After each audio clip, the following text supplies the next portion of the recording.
Hello everyone. So very good morning. So आज एक rubric करते हैं, थोड़ा मेडिसिन का हम उससे लिंक करेंगे। मुंबई में बहुत गर्मी है, बैठने को नहीं हो रहा है, मतलब इतना हीट है, टेम्परेचर सडनली इतना बढ़ गया है कि आदमी बेचैन हो गया है ना, रेस्ट नहीं कर पा रहा है। ठीक है, बेचैन सा महसूस करता है, पसीना पसीना, ठीक है, स्वेटिंग कंटिन्यूसली, हीट इतना बढ़ गया है। तो आज हम रूब्रिक भी वही करेंगे, ठीक है, जिससे पेशेंट को हीट से पेशेंट रेस्टलेस हो जाता है, ठीक है, और बेचैन हो जाता है। ठीक है, तो हमारा रूब्रिक क्या है, हीट से ही है। तो restlessness bed from heat of, ठीक है, बेड फ्रॉम हीट ऑफ मतलब अब तक जो बेड था, bed is a comfortable position, ठीक है, जो बेड अब तक पेशेंट के लिए कंफर्ट जोन था, रिलैक्स कर रहा था, पेशेंट कंटेन था, ठीक है, इनडिफरेंस कंप्लेंट डज नॉट में था, ठीक है, आराम से पड़ा हुआ था, बिना कोई शिकायत, बिना कोई, एकदम संतुष्ट। अब क्या हो गया कि उसमें अचानक से हीट बढ़ने लगी, है ना, हीट बढ़ने लगी। हीट बढ़ते बढ़ते पेशेंट क्या हो गया कि वहाँ उसको बेचैनी महसूस होने लगी कि यार कुछ तो करना चाहिए, कुछ तो करना चाहिए, यहाँ से उठना चाहिए, बस हो गया, कितना कंफर्टेबल है। अब तक तो कंफर्टेबल समझ के मैं लेटा हुआ था एज़ पर डॉक्टर एडवाइस। अब देखिए, ओपीएम सिंगल मेडिसिन है, तो पेशेंट को क्या होता है कि पहले उसके लिए बेड था, अब उसके लिए वो अंदर हीट तैयार हुआ और पेशेंट रेस्टलेस और बेचैनी महसूस करने लगा। तो पेशेंट की जो ओपीएम की जर्नी होती है ना, वो कंटेंट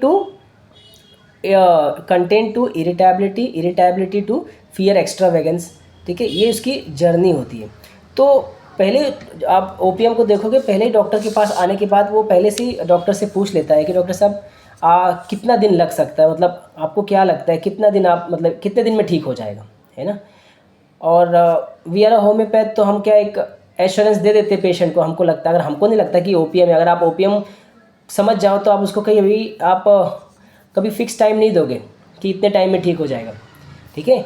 मगर अगर आपने ओपीएम को दे दिया, समझो कि आपने बोला 6 महीने में ठीक हो जाएगा या 3 महीने में ठीक हो जाएगा, तो वो जो एश्योरेंस है ना, वो 6 महीने का, जो वो पेशेंट के लिए डॉक्टर आपसे फ़ीस भी पूछ लेगा, कितना लगेगा, कितना महीने का कितना लगेगा, हफ्ते का कितना लगेगा। तो बिज़नेस के साथ वो दिन भी कितना काउंट कैलकुलेट करके वो अपने माइंड में एक एज अ बेड, है ना, एज अ बेड उसके लिए वो कंफर्ट जोन हो जाएगा कि चलो डॉक्टर ने बोला है 6 महीने में ठीक कर देगा।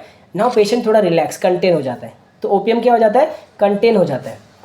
ठीक है, चलो डॉक्टर ने बोल दिया है कि 6 महीना लगेगा, 6 में तो 6 महीने तक ओपीएम, 6 महीने क्या, आप 5 महीने, 5.5 महीने तक ओपीएम कंटेन रहता है, ठीक है। 5 साढ़े 5 महीने तक आप आएगा, दवा लेके जाएगा, कंप्लेन बताएगा, कभी शिकायत नहीं करेगा, never. Indifference to complain does not contain complaining never, ठीक है, संतुष्ट रहेगा। और क्या होगा, क्योंकि डॉक्टर ने वो जो बेड दिया उसको कंफर्टेबल इतने दिन का टाइम पीरियड दिया है, उसको वो लेके वहाँ आराम से पड़ा रहेगा, कोई बेचैनी महसूस नहीं होगी।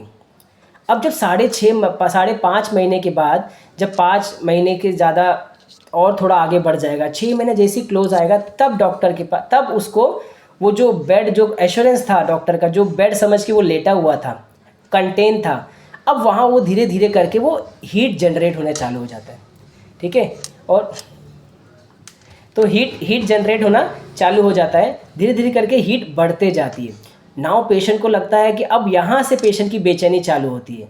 अरे यार, डॉक्टर ने तो बोला था, सर आपने तो बोला था कि 6 महीने में ठीक हो जाएगा, ये तो 5 महीने से 5.5 महीना होने आ गया, ठीक है, और थोड़ा 5.5 महीने से थोड़ा ज़्यादा हो गया, बस 6 महीना होने में थोड़ा ही दिन बाकी है, ठीक है, और आप अभी तक मतलब बीमारी मेरी ठीक ही नहीं हुई है, मैं जहाँ था वहीं खड़ा हूँ, ठीक है। तो आपको लगेगा यार, ये बंदा अभी तक इतना कभी कुछ बोला नहीं और अचानक से, तो ये क्या हो गया, है ना।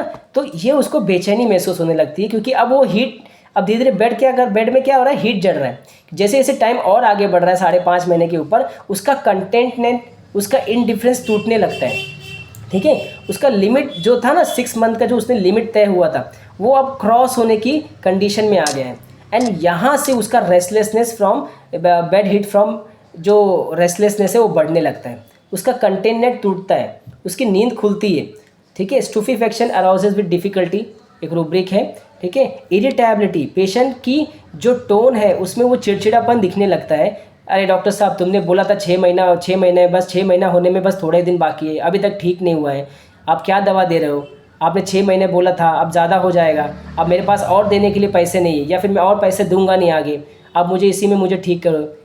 तो ये क्या है, तो पेशेंट की आवाज़ बढ़ने लगती है, पेशेंट का जो नॉइज़ है ना वो बढ़ने लगता है। तो noise inclination to make noise, क्योंकि उसको लगता है कि अब इसकी लिमिट क्रॉस हो गई, 6 महीने की लिमिट क्रॉस हो गई, फियर ऑफ एक्स्ट्रा वेगेंस में आ जाता है, इरिटेबिलिटी, पेन ड्यूरिंग है, ठीक है। अब सब कंटेन इन डिफरेंस सब पीछे हट गया।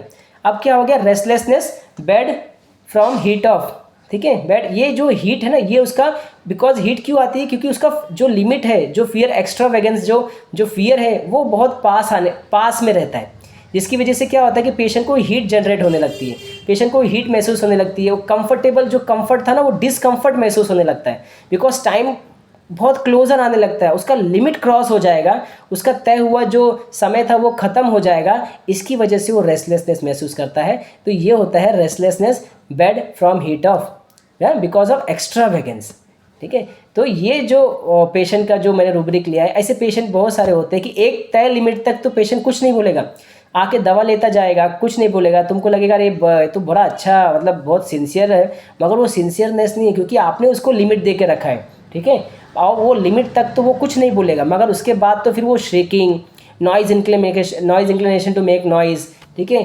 फिर आपकी तो irritability, pain during, talking business of, delirium business talks of, वो सारे चीज़ में आपको उसके फेस पे दिखेगा जो अब तक वो कंटेन था।